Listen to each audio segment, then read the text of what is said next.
شہدائے سانحہ مسجد خدیجۃ الکبریٰ ترلائی کلاں اسلام آباد کی مجلس سوئم قرآن خوانی اور فاتحہ خوانی اجتماعی دعا رسم سوئم ترلائی کلاں میں ہزاروں سوگواروں کی موجودگی میں ادا کر دی گئی۔ مجلس سوئم سے خطاب کرتے ہوئے علماء الذاکرین واعظین نے دہشت گردی کی مذمت کی اور اس عہد کا اظہار کیا کہ راہ حسین ابن علی پر چلتے ہوئے یزیدیت کو داخل دشنام کرتے رہیں گے۔ اس موقع پر سیکرٹری جنرل TNFJ علامہ بشارت حسین امامی اور سینکڑوں علماء الذاکرین کی موجودگی میں چیئرمین مختار اسٹوڈنٹس آرگنائزیشن سید محمد عباس کاظمی نے اعلامیہ پیش کیا، جس میں دشمنان دین و وطن پر باور کرایا گیا کہ عزاداران حسین نے حالت نماز میں جام شہادت نوش کر کے اپنے پاکیزہ خون سے نظریہ اساسی کو امر کر دیا۔ دشمن ایک قصر خدیجۃ الکبریٰ کو مٹانا چاہتا تھا، لیکن آج پاکستان ہی نہیں پوری دنیا قصر خدیجۃ الکبریٰ میں تبدیل ہو گئی۔ شہداء کے مقدس لہو کی تاثیر سے پیغام حسینیت پوری دنیا میں پہنچ گیا۔ اعلامیہ میں کہا گیا کہ خارجیت و ناصبیت نے علی والوں کو دبایا، لیکن علی والے اتنا ہی بڑھتے چلے گئے۔ غیرت مندوں کو ولائے علی کی بہار پر رشک آ رہا ہے۔ دشمنان حسینیت 14 صدیوں میں علی والوں کی حقیقت جاننے میں ناکام رہے ہیں۔ اعلامیہ میں باور کرایا گیا کہ پاکستان شیعہ سنی نے مل کر بنایا، اس کی بنیادوں میں ہمارا لہو، ہمارا سرمایہ، ہماری قربانیاں کسی بھی مکتب سے بڑھ کر ہیں۔ قائد اعظم محمد علی جناح کے بعد اس ملک پر وہ طاقتیں قابض ہو گئیں جن کا اس ملک کے قیام پر کچھ خرچ نہ ہوا تھا، جو وطن عزیز کو کافرستان اور بانی پاکستان کو کافر اعظم کہتے تھے۔ اعلامیہ میں کہا گیا کہ ملک میں نفرت و دہشت گردی کے بیج ضیائی آمریت میں بوئے گئے، جس کا خمیازہ قوم آج بھی بھگت رہی ہے۔ اعلامیہ میں یاد دلایا گیا کہ قائد ملت جعفریہ آغا سید حامد علی شاہ موسوی نے سپریم کورٹ آف پاکستان میں دہشت گردی کے علل و اسباب اور انسداد دہشت گردی کے لیے موسوی امن فارمولہ پیش کیا۔ 3 اشروں کی جدوجہد کے نتیجے میں دہشت گرد گروپوں پر نام کی صحیح پابندی تو لگا دی گئی، لیکن سہولت کاری کے سبب کھلے دندناتے پھر رہے ہیں۔ اعلامیہ میں کہا گیا کہ اسلام آباد میں کالعدم جماعتوں کے اجتماعات تکفیریت کی تربیت و پرچار سوالیہ نشان ہیں۔ پرامن عزاداروں پر اپنے گھروں میں عزاداری کے انعقاد کے لیے NOC کی شرائط نافذ ہیں، جبکہ کالعدم جماعتوں کو اجتماعات کی کھلی چھٹی دے رکھی ہے۔ آخر یہ منافقت کیوں ہے؟ اعلامیہ میں باور کرایا گیا کہ وفاقی دارالحکومت میں تحفظ نہیں ہے تو دیگر شہروں میں کیا عالم ہوگا۔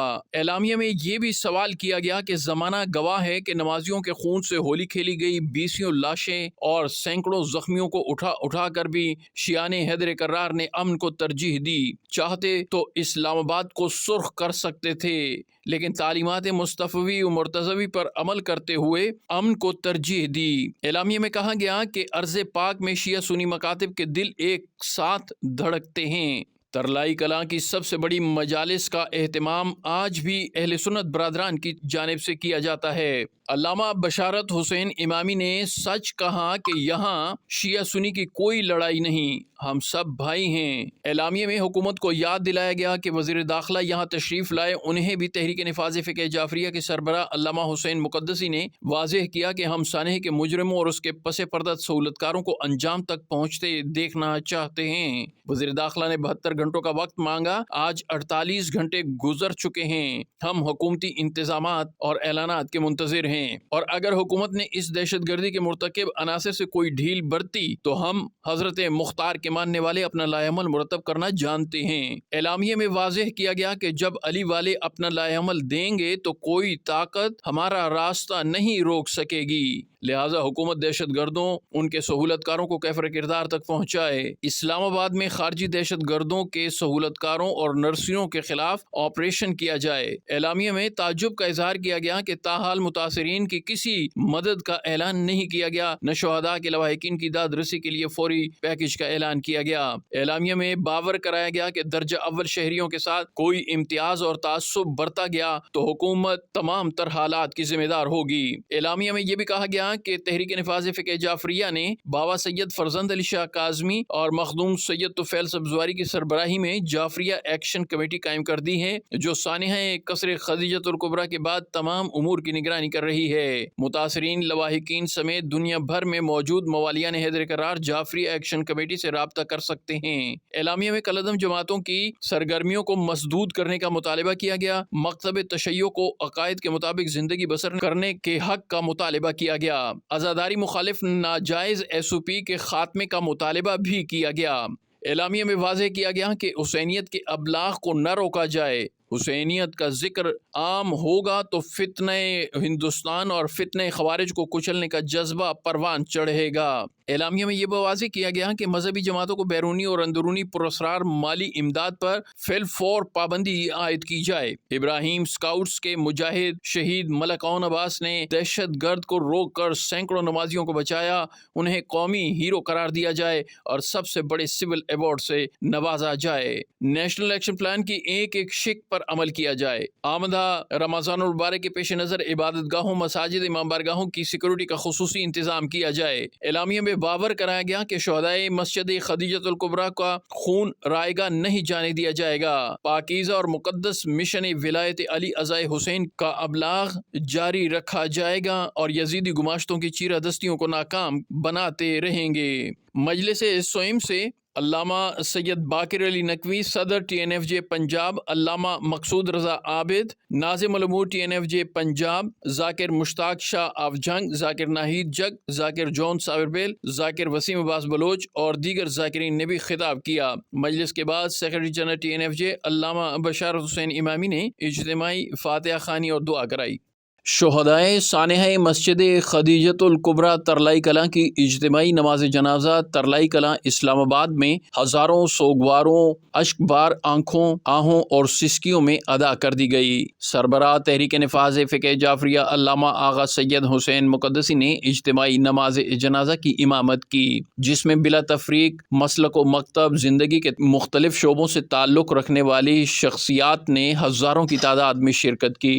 نماز جنازہ سے قبل سیکرٹری جنرل تحریک نفاذ فقہ جعفریہ علامہ راجہ بشارت حسین امامی نے خطاب کیا۔ انہوں نے اپنے خطاب میں واضح کیا کہ دہشت گردی، ظلم و بربریت شیعان حیدر قرار کو راہ حسینیت سے نہیں ہٹا سکتی۔ علامہ بشارت حسین امامی نے کہا کہ ماضی میں بھی ہمیں خود کش حملوں کا نشانہ بنایا گیا، ہمیں خون میں نہلایا گیا، مگر ہمارے قدم ڈگمگائے نہیں، امن کے جھنڈے کو جھکنے دیا۔ انہوں نے واضح کیا کہ رہبر تشیع قائد ملت جعفریہ آغا سید حامد علی شاہ موسوی نے ہمیشہ جلتی ہوئی آگ پر پانی ڈالا اور دہشت گردی کو پرامن پالیسی سے کنڈم کیا، لیکن نہ جانے حکومت اور اداروں کو آگ پر تیل ڈالنے اور بھڑکانے والے کیوں عزیز ہیں۔ انہوں نے کہا کہ حکومت دہشت گردوں کو کالعدم کر کے ممنوع قرار دیتی اور نیشنل ایکشن پلان کے تحت ان کی بیرونی امداد اور من و سلوہ کو روکنے کی بات تسلیم کرتی ہے، مگر عملی اقدام اس کے برعکس نظر آتے ہیں۔ وہی کالعدم عناصر حکومتی بورڈوں اور امن کمیٹیوں میں براجمان نظر آتے ہیں۔ علامہ بشارت حسین امامی نے کہا کہ جب تک ارباب اقتدار قول و فعل کے تضادات ختم نہیں کرتے، انسداد دہشت گردی کا خواب شرمندہ تعبیر نہیں ہو سکتا۔ علامہ بشارت امامی نے وزیر داخلہ محسن نقوی سے مطالبہ کیا کہ آپ کے 72 گھنٹوں کے الٹیمیٹم کے دوران ہی مجرموں کو گرفتار اور کیفر کردار تک پہنچ جانا چاہیے۔ ہماری امن پسندی کو کمزوری سے تعبیر نہ کیا جائے۔ ہم نے المناک سانحے پر 10 روزہ سوگ کا اعلان کیا ہے۔ حکومت اور سلامتی کے اداروں کے مثبت جواب نہ ملا تو کوئی بھی کال دے سکتے ہیں۔ انہوں نے حکومت سے مطالبہ کیا کہ نہتے نمازیوں کو نشانہ بنانے کے سانحات کے نقصانات کا ازالہ فوری طور پر کیا جائے اور لواحقین کی داد رسی اور اعانت میں کسی قسم کا امتیازی سلوک نہیں ہونا چاہیے۔ علامہ امامی نے کہا کہ ہم درجہ اول کے شہری اور پاکستان بنانے والے ہیں۔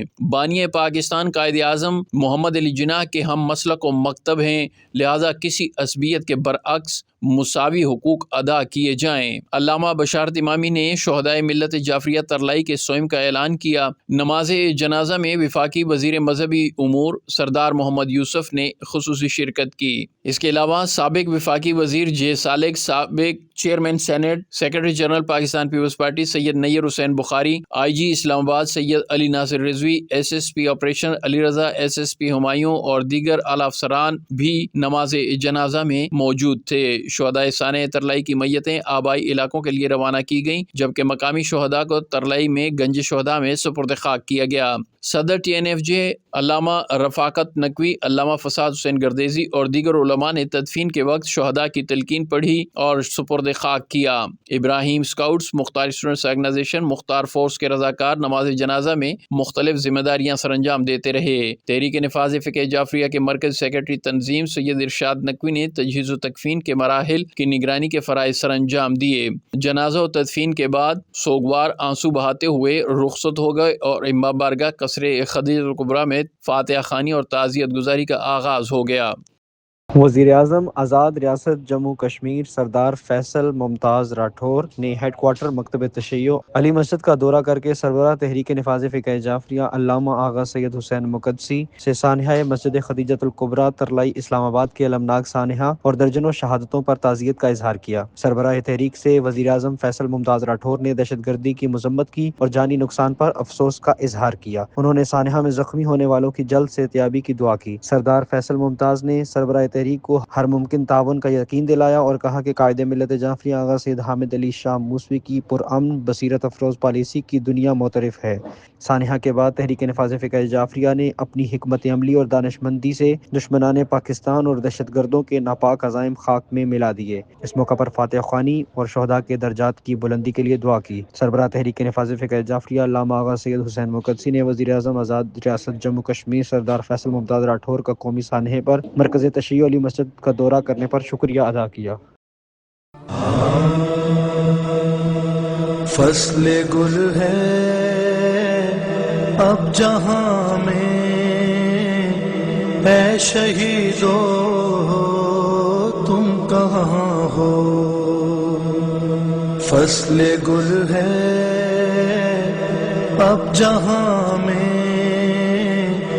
اے شہیدو تم کہاں ہو؟ تازگی ہے گلستاں میں، اے شہیدو تم کہاں ہو؟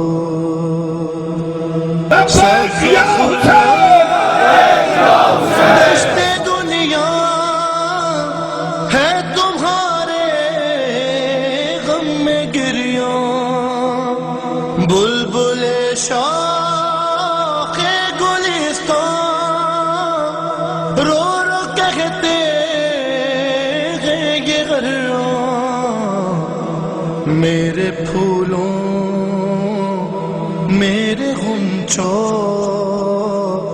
اے شہیدو تم کہاں ہو؟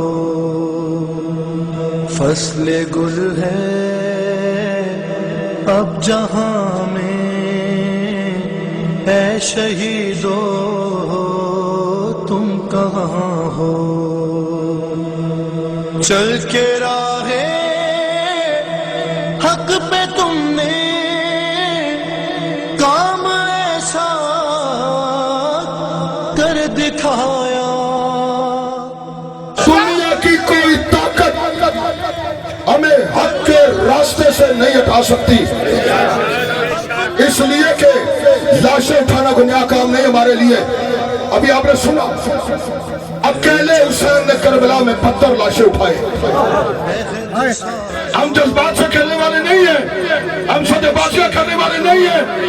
لعنت بیٹھے اس پر جو سودا بازی کرے، اس پر، اس کی اولاد پر، اس کی نسلوں پر، اس کے ماننے والوں پر، ان کے پیروکاری پر ہم لعنت بیٹھتے ہیں۔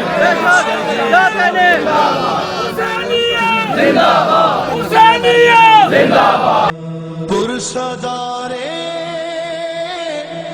کربلا